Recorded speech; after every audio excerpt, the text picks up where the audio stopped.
Mike Radich here, and I'm now joined on the phone by MMA Veteran Ed West. Ed, how are you? Hey, Mike, I'm doing good, man. Good to talk with you. Yep, definitely. Thanks for doing it. Ed, you got a fight coming up February 15th at Mexico Fighter 5. How's training been going for the fight? Training's been going really, really good. I'm always in the gym. Probably one of the most consistent guys you'll meet. I enjoy training. I enjoy going to the gym, and I'm not really the type of guy to take too much time off. So I'm always really consistent. It's easy for me to take fights because I'm usually pretty healthy. And I took this fight on, I guess, what kind of a short notice. I think it was like a 4-week notice.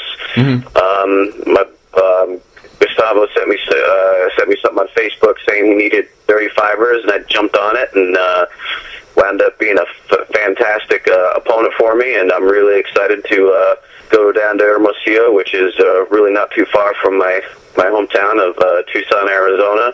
It's going to be a short, 3.5-hour drive, and make weight and take care of business, and I'm actually pretty stoked about it. Now, I saw an article online. It was on a Mexican MMA website. I don't remember the name of it, and I couldn't really read the article because it was in Spanish, and I don't speak Spanish. But basically, it was an article about you and how you're taking this fight. But it had a picture of Zach Makovsky as the guy who's supposed to be you, but it was a picture of him. So I'm just curious, how much did they know about you? I mean, you mentioned that you know something about where you're fighting, but how much does the organization know about you? Someone mentioned something to me about that. I don't think I actually saw the article. But I think my buddy said something to me. Oh, they put an article about you and it's Zach Makovsky, and I just kind of laughed it off. But he's a good-looking guy too. So I don't mind that too much. It's probably an honest mistake. But I actually have not seen that article. But I remember my friends saying something to me about it, but I haven't seen it myself.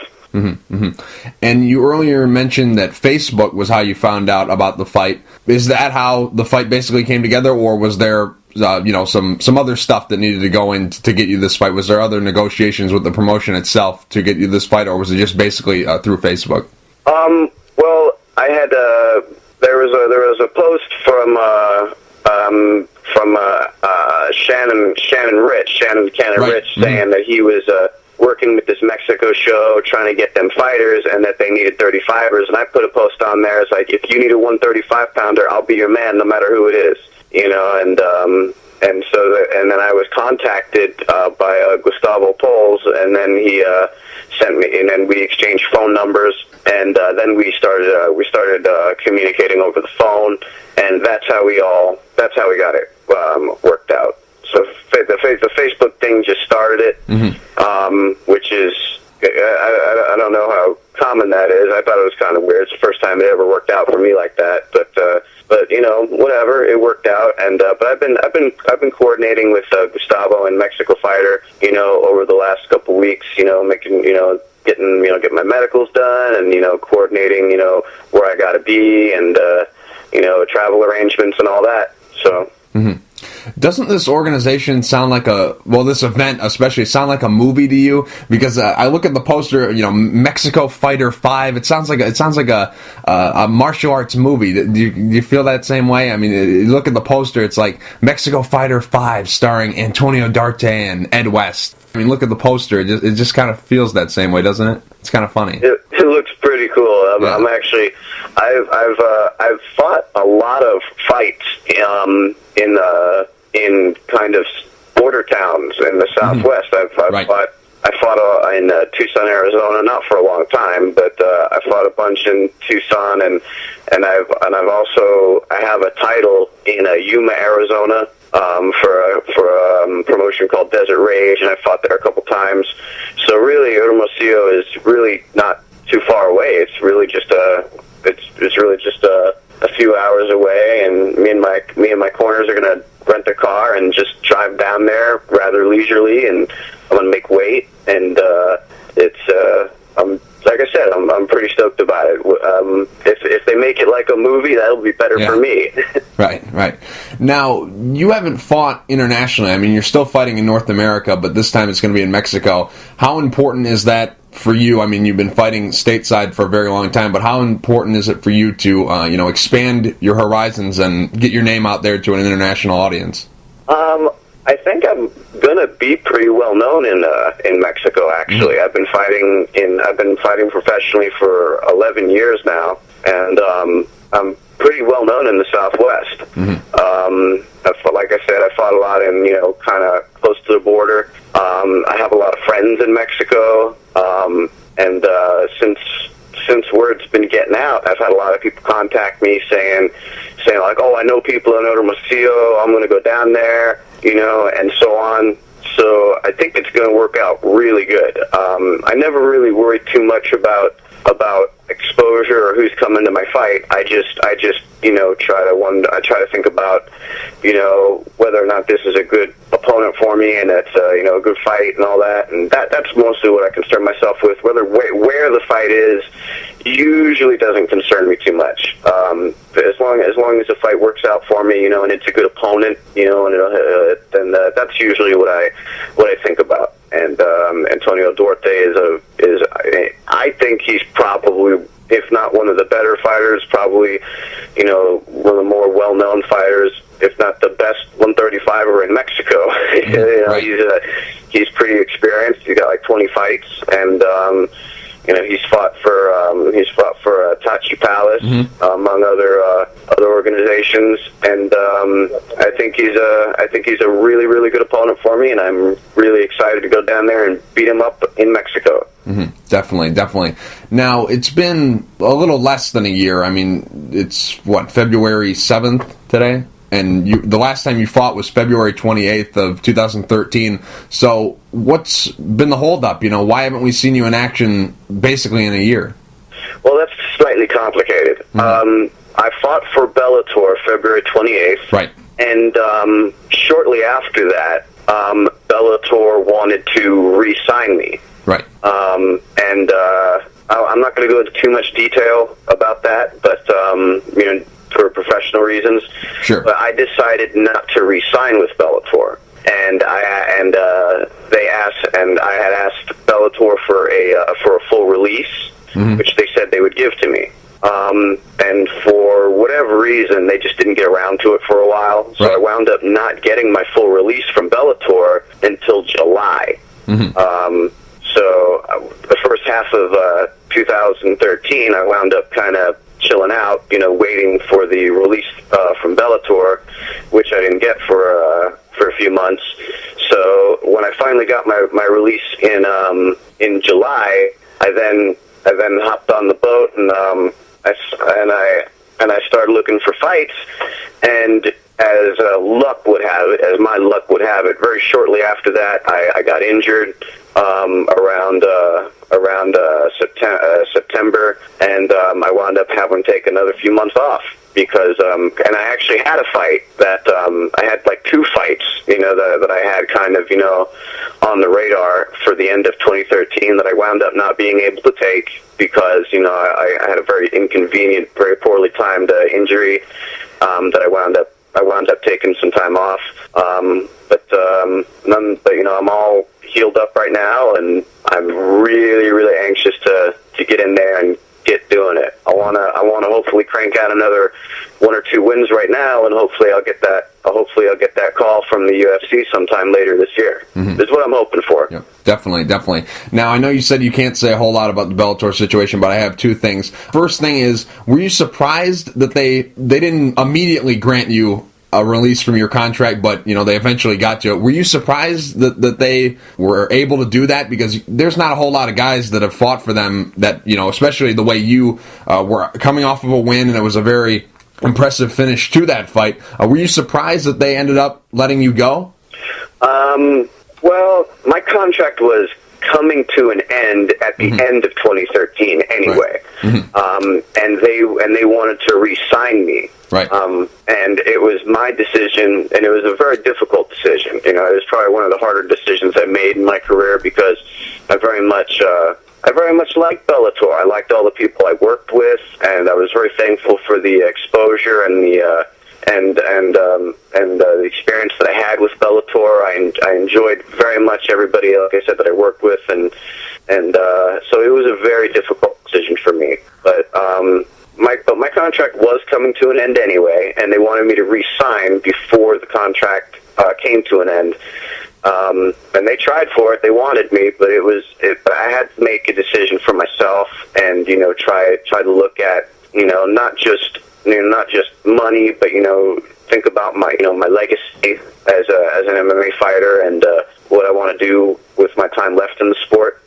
And so I did make a hard decision, but yeah, I just didn't get my release until later in the year than I thought I would, and that's just kind of how it turned out. But I had a meeting with Bjorn Rebney, and he told me that if I decided not to re-sign, they would give me the release, and he kept his word to me, and he gave me the release.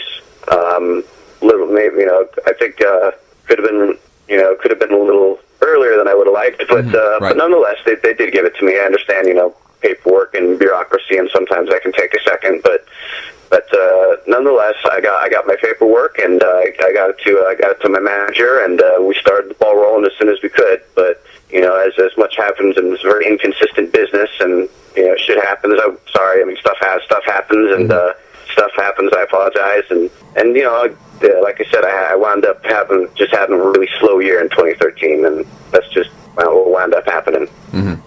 Now, over this year that you've been out of action, did you ever, I don't want to say regret, but did you ever question yourself, like, oh, maybe I didn't make the right move by leaving Bellator, because, had you re-upped with them, you probably would have fought, maybe if, they had a 4-man tournament in bantamweight, I think maybe you would have fought two times, maybe 3 times last year, or, 3 more times than you fought last year. Did you ever question yourself about, did I make the right decision, or did... Oh, of course. I mean, I still think about it, because 2013 was such a slow year for me. I got kind of depressed, especially knowing that I could have been in that last tournament, and so yeah, I was a little depressed about it, and I was questioning whether or not I made the right decision, and I could have been in that tournament, could have won that tournament, and blah blah blah blah. But I thought I could have won every tournament, right?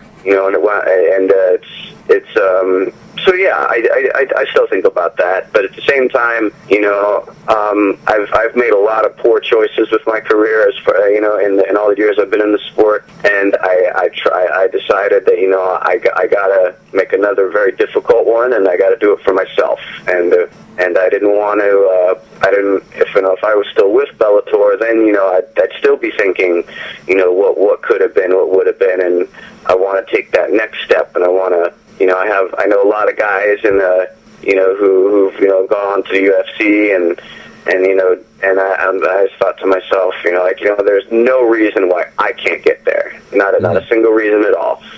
Zach Makovsky left Bellator coming off 2 losses, and he had a quick rebound, and he made it to the UFC, and same thing with Wilson Hayes. Right. Wilson Hayes came off a really tough loss in Bellator, and then he also rebounded and was able to go to the UFC, and is doing really well.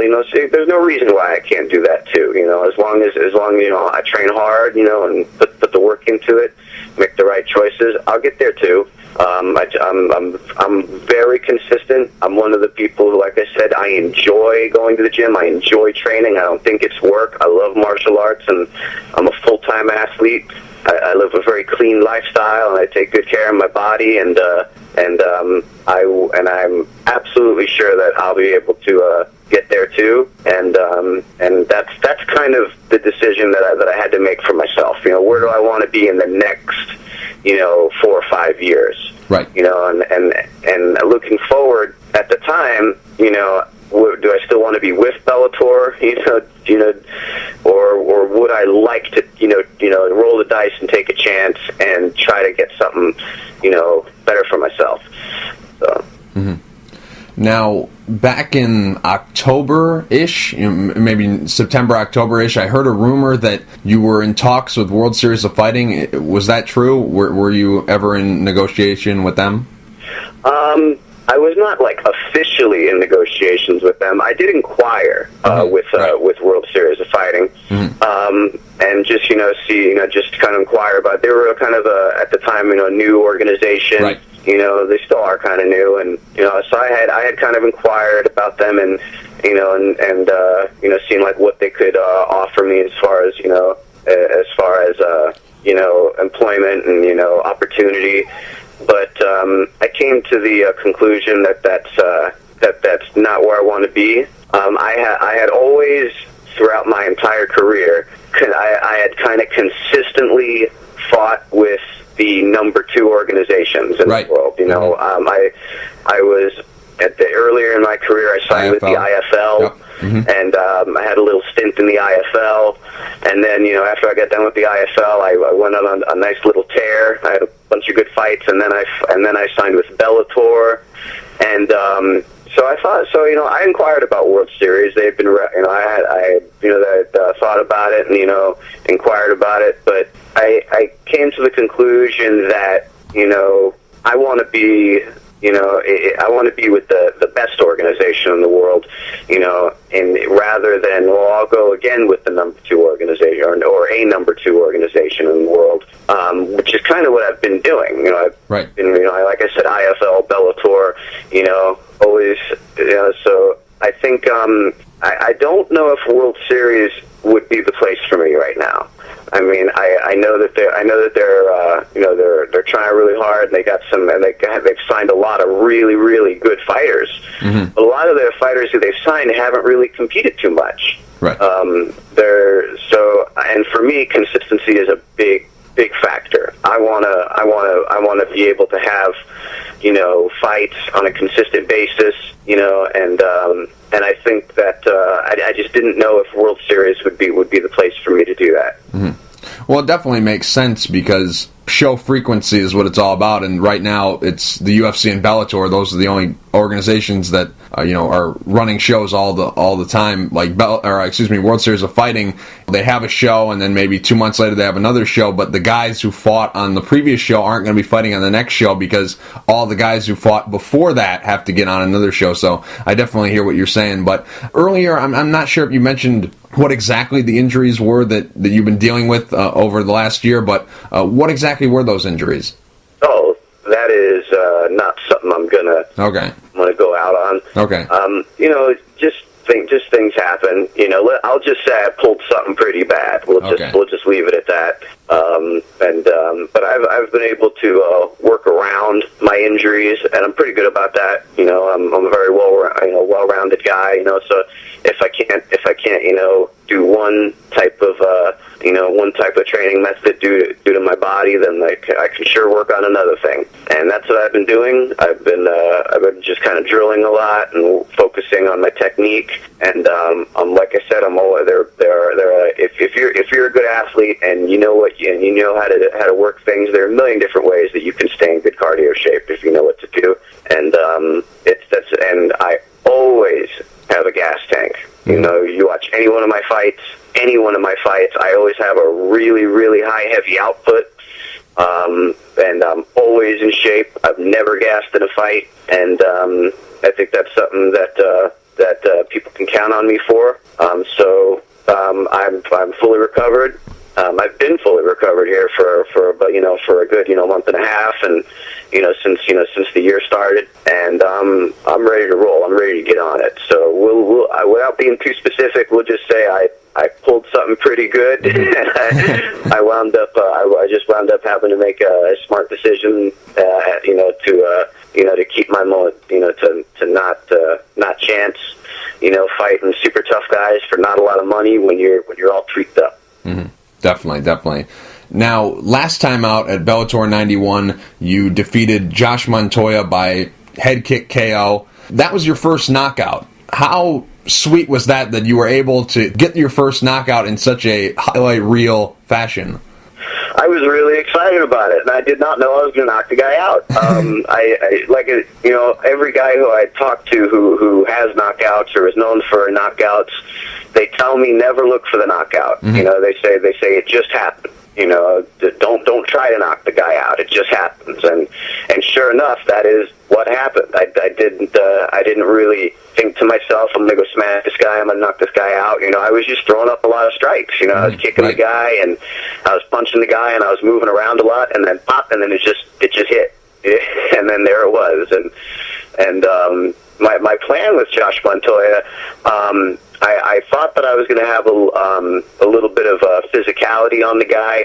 He was a little younger than I was. He was like, I think 23 or 24. I thought that that I was like, I'm going to be able to I'm going to be real physical with this guy. I'm going to put him on the cage. I'm going to take him down. I'm going to smash him up. But about midway through the first round, I'm like, oh my God, I'm murdering this guy. Just give me a second. Just give me a second. I'm going to get him.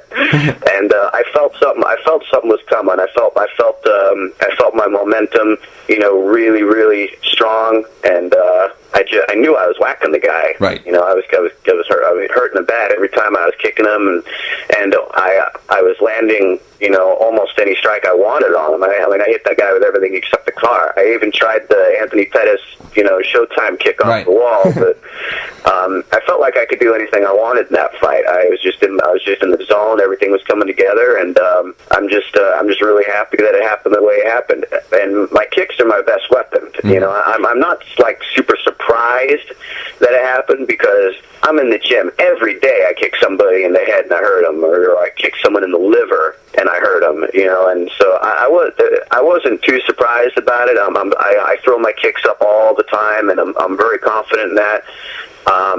But oh yeah, it just came together great, and he fell right on the Dead Man Down advertisement. Yeah. That was in the middle of the cage, and so yeah, it came together really good. And yeah, it was my first KO in a professional MMA match, and that just was icing on the cake as far as I'm concerned.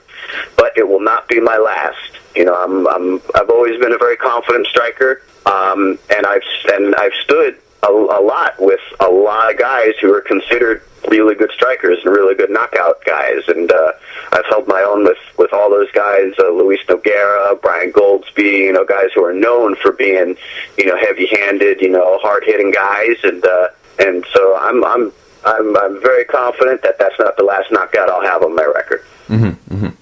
I don't know what was better, the knockout or the celebration afterwards. And I've seen this before. I've seen George Roop do it to you. Where did that all start, this whole celebration that you guys got? Me and George are really good friends. We're good training partners. We go back a long way, and we had always he always kind of teases me because I didn't have a knockout on record. Right. And I'm like, whatever, dude, I get it. And so we were kind of talking in the hotel room before the fight, and he's like, and I'm like, man, you think that? And we had known that Josh Montoya was a pro boxer, or that he had pro boxing matches, and we were kind of joking, like, dude, do you think he'll try and stand with you? And we were like, well, he'd kind of be a bit of a fool if he decided to try and do that, but nonetheless, I hope he does, so I can knock him out. And so we were saying, like, dude, if you knock him out, that'd be so awesome. What would you do? And I'm like, well, dude, if I knock this guy out, then I'm gonna tackle you over the cage. I'm gonna pick you up because he always teased me for not having a knockout. But anyway, that's so it was kind of planned, but at the same time, it was a little spontaneous. So, but that's what happened. And then George Roop had his probably one of the biggest wins of his career when he knocked out Brian Bowles. Right. Mm-hmm. And then so he returned me the favor. Ed, real quick before I let you go, do you have any sponsors you'd like to thank, and is there anything you'd like to say to the fans? To the fans, I'm still around. Don't forget me. I know I had to take some time off at an inconvenient time because my momentum, I got my knockout, was on TV and my momentum was there, so it's kind of an inconvenient time to take time off. Please don't forget about me. If I have fans other Thank you, and I'm gonna have a great year this year, and I'm looking forward to to getting some more fights and possibly being in the UFC, and that's my goal, and that's what I'm working towards, and hopefully you guys will see some more of Ed Wild West. Ed, thank you for taking the time to talk. I really appreciate it. Good luck February 15th at Mexico Fighter 5 against Antonio Duarte. Yep, and El Tigre Duarte. I'm going to get his ass. Oh, man, I said it. I'm sorry. I got to be careful. We're not live, are we? No, we're not live. Okay. I'm bad about that.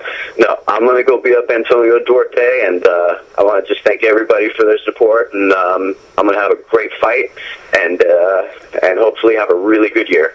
And Mike, thank you so much for calling me, dude. I really love talking to you, and you can call me anytime, bro.